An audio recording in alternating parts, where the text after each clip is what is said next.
एक बंदा है, उसकी सैलरी है 25,000 रुपये महीना। घर चलाना ही मुश्किल है, सेविंग्स तो दूर की बात।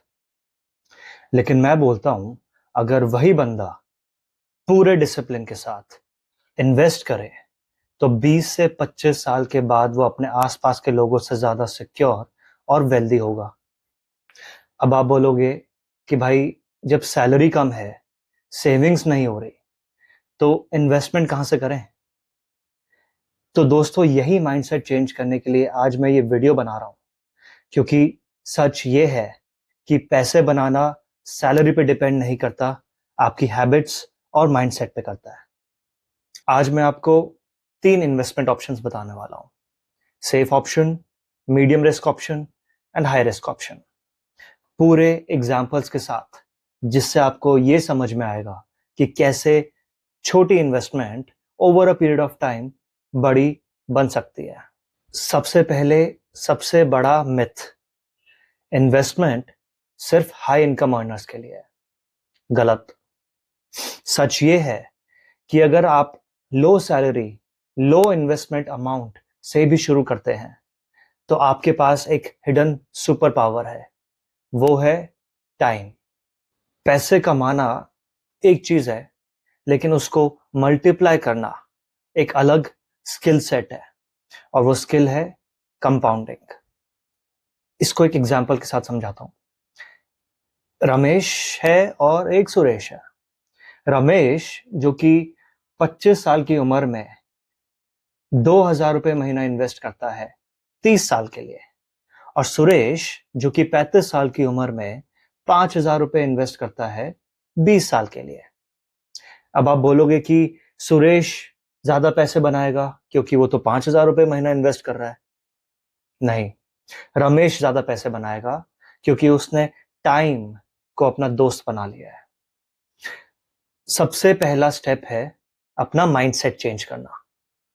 मत सोचो कि जब सैलरी बढ़ेगी तब इन्वेस्ट करेंगे। मत सोचो कि मेरे 500,000 रुपए इन्वेस्ट करने से क्या होगा।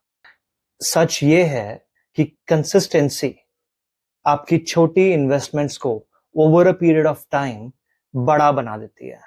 जैसे एक छोटा पौधा धीरे धीरे समय के साथ बड़ा होता है, वैसे ही आपके 1,000 रुपए की इन्वेस्टमेंट भी 1 करोड़ बन सकती है। चलिए, अब मैं आपको एक काम का फॉर्मूला बताता हूं। 50-30-20 रूल। 50% आप अपनी नीड्स के लिए रखिए, जैसे कि रेंट, बिजली का बिल, पानी का बिल, ग्रोसरी, अपनी रोजमर्रा की घर की जरूरतों के लिए। 30% आप अपनी वांट्स के लिए रखिए, जो हमारी इच्छाएं होती हैं, जैसे कि घूमना फिरना, शॉपिंग, बाहर खाना खाना, नेटफ्लिक्स की सब्सक्रिप्शन वगैरह वगैरह। और 20% आप अपनी इन्वेस्टमेंट्स के लिए रखें। अगर 20% भी नहीं निकाल पा रहे हैं तो कम से कम 10% से शुरू करें, और जैसे ही सैलरी बढ़ती है आप इन्वेस्टमेंट भी बढ़ाएं। यहां पर एक एडवाइस और दूं तो, जो हमारी वांट्स हैं, जो हमारी इच्छाएं हैं, बाहर खाना खाने की, नेटफ्लिक्स देखने की, मूवीज जाने की, घूमने फिरने की, उसको हम अपने इन्वेस्टमेंट्स के बाद रखें। यानी कि इन्वेस्टमेंट्स पहले करें, उसके बाद आपके पास जो पैसा बचता है उससे आप अपनी ये चाह, अपनी ये इच्छाएं पूरी करें, तो आप लाइफ में हमेशा डिसिप्लिन रहेंगे और ग्रो करते रहेंगे। अब आते हैं मेन मुद्दे पे, इन्वेस्ट कहां करें। चलिए ऑप्शंस देखते हैं। स्टार्ट करेंगे सबसे सेफ ऑप्शन से, सबसे लो रिस्क वाले ऑप्शन से, और हमारे मम्मी पापा का प्यार, फिक्स्ड डिपॉजिट्स। लो रिस्क है, रिटर्न्स अप्रोक्सीमेटली 6 to 7%, लेकिन इन्फ्लेशन को बीट नहीं कर पाओगे।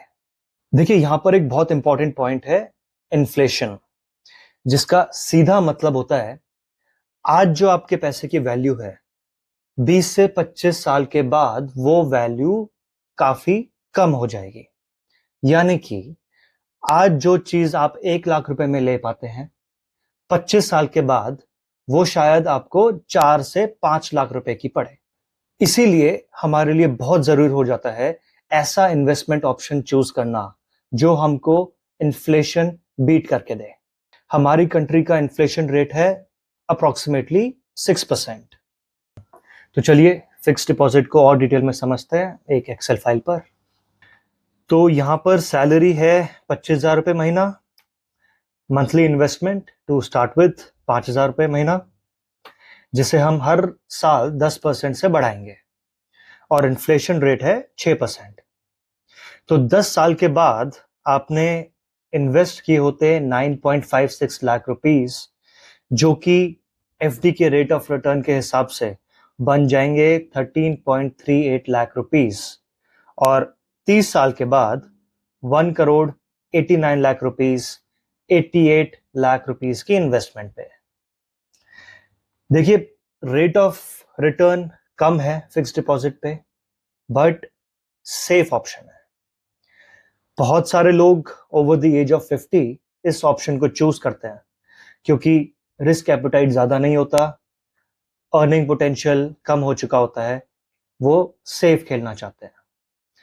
अर्ली 20s एंड 30s में मैं ये ऑप्शन रिकमेंड नहीं करूंगा, क्योंकि ये टाइम होता है आपका सबसे ज्यादा रिस्क लेने का, जब आपका अर्निंग पोटेंशियल भी हाई होता है। तो चलिए अब एक और सेफ ऑप्शन देखते हैं, पीपीएफ, पब्लिक प्रोविडेंट फंड। एक ऐसा ऑप्शन जो कि सेफ है, गवर्नमेंट ऑफ इंडिया रिटर्न्स पर गारंटी देती है, सेक्शन 80C के अंडर आपको टैक्स बेनिफिट भी मिलता है, मिनिमम इन्वेस्टमेंट स्टार्ट होती है 500 रुपए से और maximum 1.5 lakh rupees in an year. अब ऑप्शन तो बहुत अच्छा है, गवर्नमेंट ऑफ इंडिया गारंटी दे रही है, आपको टैक्स में बेनिफिट मिल रहा है, तो सारा इन्वेस्टमेंट इसी में क्यों नहीं कर देते? तो catch over here is there is a lock in period of 15 years, यानी कि 15 साल तक आप अपना पैसा विड्रॉ नहीं कर सकते। रेट ऑफ रिटर्न भी है अप्रोक्सीमेटली 7%। आपको एक एग्जाम्पल के थ्रू समझाता हूं, इसके लिए एक्सेल पे नहीं जाएंगे, एक सीधा साधा एग्जाम्पल लेते हैं। तो फर्ज करिए आप 1.5 लाख रुपीस हर साल इन्वेस्ट कर रहे हैं फाइनेंशियल ईयर की शुरुआत में, यानी कि अप्रैल में, और आप इन्वेस्ट करते जा रहे हैं 30 साल तक। तो 30 साल के बाद एवरेज 7% रेट ऑफ रिटर्न के हिसाब से आपका पैसा बनेगा अप्रोक्सीमेटली 1.5 CR, जो कि ऑलमोस्ट सेम है जो आपको एफडी में मिल रहा था, but on an investment of 45 lakh rupees, जो एफडी में थी 88 lakh rupees. Rate of return इसमें भी ज्यादा नहीं है, not my recommendation for early 20s and 30s। अब आ जाते हैं नेक्स्ट ऑप्शन पे, जो कि है एक medium risk option but with higher rate of return, और जो आपको इन्फ्लेशन भी बीट करके देगा।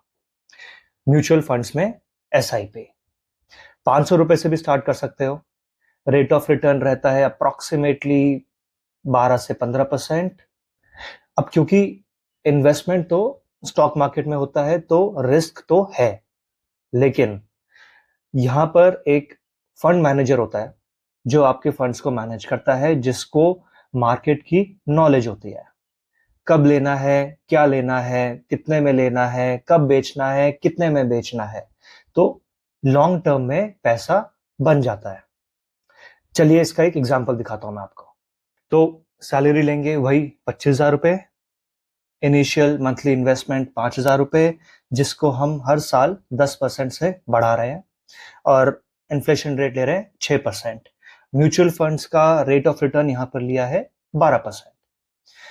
तो 10 साल के बाद आपने इन्वेस्ट किए होते वही 9.5 लाख रुपए, जो कि म्यूचुअल फंड में इन्वेस्ट करने के बाद आपके बन जाएंगे 17.67 लाख रुपीस, और 30 साल के बाद वो बनेंगे 7 crore 36 lakh rupees. Now we are talking. इसे कहते हैं पावर ऑफ कंपाउंडिंग। आपने 30 साल तक पूरे डिसिप्लिन के साथ इन्वेस्ट किया और हर साल जैसे ही आपकी सैलरी बढ़ी, आपने इन्वेस्टमेंट को भी 10% से बढ़ाया, जिसकी वजह से आपके वो 88 लाख रुपीस जो कि एफडी में बढ़ के बन रहे थे 1 crore 89 lakh rupees, mutual funds में वो बने 7 करोड़ 36 लाख रुपीस। मेरे हिसाब से ये बनता है सबसे best option for you to start investing as early as you can with as much amount as you can. अब आ जाते हैं लास्ट ऑप्शन पे, जो कि है very high risk option, stock markets में डायरेक्ट इन्वेस्टमेंट। यानी खुद से स्टॉक्स ढूंढना, कब लेना है, कितना लेना है, कितने में लेना है, कब निकलना है, कब बेचना है, कितने में बेचना है, ये सारे डिसीजंस खुद से लेना और इन्वेस्ट करना। हर कोई कहता है स्टॉक मार्केट में इन्वेस्ट करो, ट्रेडिंग करो, पैसा डबल कर लो, लेकिन रियलिटी क्या है? मेजॉरिटी ऑफ द पीपल पैसा बनाते नहीं, गवाते हैं। ऐसा नहीं है कि स्टॉक मार्केट में डायरेक्ट इन्वेस्ट करके आप पैसा नहीं बना सकते, बिल्कुल बना सकते हो। ऑन एन एवरेज आप स्टॉक मार्केट से 14% तक का रेट ऑफ रिटर्न जनरेट कर सकते हो, बट उसके लिए आपको उसकी डीप अंडरस्टैंडिंग होनी चाहिए, वो एक्सपर्टीज होनी चाहिए। ज्यादातर लोग, उनको कहीं से कोई टिप मिली, कहीं टीवी पे या कहीं और पे कोई एक्सपर्ट को सुना और उसमें इन्वेस्ट कर दिया, बस वहीं पर उनके पैसे डूब जाते हैं। चलिए इसका भी एक एग्जांपल ले लेते हैं। तो यहां पर हमने अज्यूम किया है कि आप एक स्टॉक मार्केट एक्सपर्ट हैं और ऑन एन एवरेज 14% का रिटर्न मार्केट से निकाल लेते हैं। तो 10 साल में आप इधर बनाएंगे 19.52 लाख रुपीस और 30 साल में 10 crore 37 lakh rupees, which is the highest among all these options, but also with the highest risk. अक्सर इसी रिटर्न को देखकर लोग स्टॉक मार्केट में कूद जाते हैं और बिना किसी रिसर्च, बिना किसी नॉलेज के इन्वेस्ट करना शुरू कर देते हैं। बस वहीं पर वो अपना पैसा गंवाना शुरू कर देते हैं। अगर आप एक बिगिनर हैं और सैलरी कम है, तो ये इन्वेस्टमेंट ऑप्शन आपके लिए बिल्कुल भी नहीं है, क्योंकि अगर एक बार पैसा डूबा तो संभलना मुश्किल हो जाता है। दोस्तों, इन्वेस्टिंग का असली सीक्रेट है पेशेंस। आप एक दिन इन्वेस्ट करके अगले दिन रिजल्ट्स एक्सपेक्ट नहीं कर सकते हैं।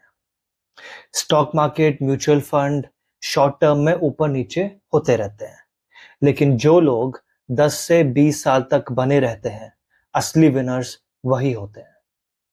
उम्मीद करता हूं आपको ये वीडियो पसंद आया होगा, और इस पर कोई भी क्लैरिफिकेशन चाहिए तो कमेंट सेक्शन में पूछना मत भूलिएगा। और हाँ, अगले 3 दिन में नेक्स्ट पार्ट आएगा, जिसमें हम आपको बताएंगे कि इन्वेस्टमेंट करने के लिए एसआईपी वाला रूट लेना ज्यादा बेटर है या फिर लमसम। और सब्सक्राइब करना मत भूलिएगा ताकि हमारी सारी नई वीडियोस का नोटिफिकेशन आपको आता रहे। दिस इज निशांत भैया, साइनिंग ऑफ।